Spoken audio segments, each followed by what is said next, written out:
Hello. Okay, if you look at a bottle of honey, you might see where I put a Bible verse on there, Psalm 81.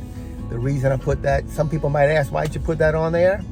I like Bible verses, and I really like the Bible. So that's why I decided to put a Bible verse on there. Why'd I pick that Bible verse? I wanted a Bible verse that had the word honey in it, and so I Googled Bible verses with the word honey in it, and the first one that came up was this one, Psalm 81, and I really like this one. So that's the one I chose, and that's the one you see on the bottle. A little bit about it, background before I say anything about the Bible verse, has to do with reference the story of Moses.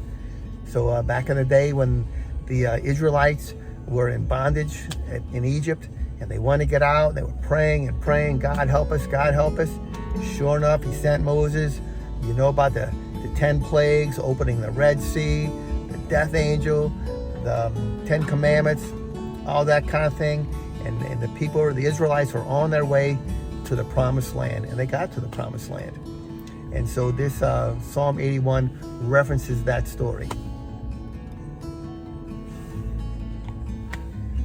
Okay, so Psalm 81 kind of starts off with how the people should praise and be thankful and thank God for all he's done. He got them out of the land of Egypt. He got them into the promised land. Same with us. We should praise God for all these good things. Anyway, but then toward the middle of Psalm 81, the people started lusting other things, having false gods, false idols, and just had their mind not on God. But they weren't not putting God first. They were just had their minds on other things, putting other things first. Kind of like what we do. We might do it with money. We might do it with the internet. We might do it with TV. We might do it with, that's all I can think of right now. Anyway, those type of things, just not putting God first. And so then you'll see that about midway through Psalm 81.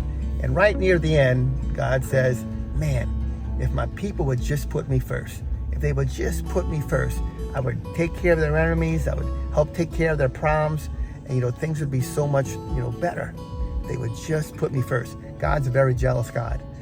So anyway, so you see that. Now you won't see the mention of honey till the very end. So if you're reading Psalm 81, you don't see it. It's at the very end. And two things I want to point out. When God wanted to talk about something great and something good, he referenced honey. And where he used the word honey was, I would even give my people honey from the rock. That tells me God can give you a good thing out of a bad situation, out of a hard situation. And look, if he wants to give you something good, there's nothing impossible. He can take honey out of a rock. That's it.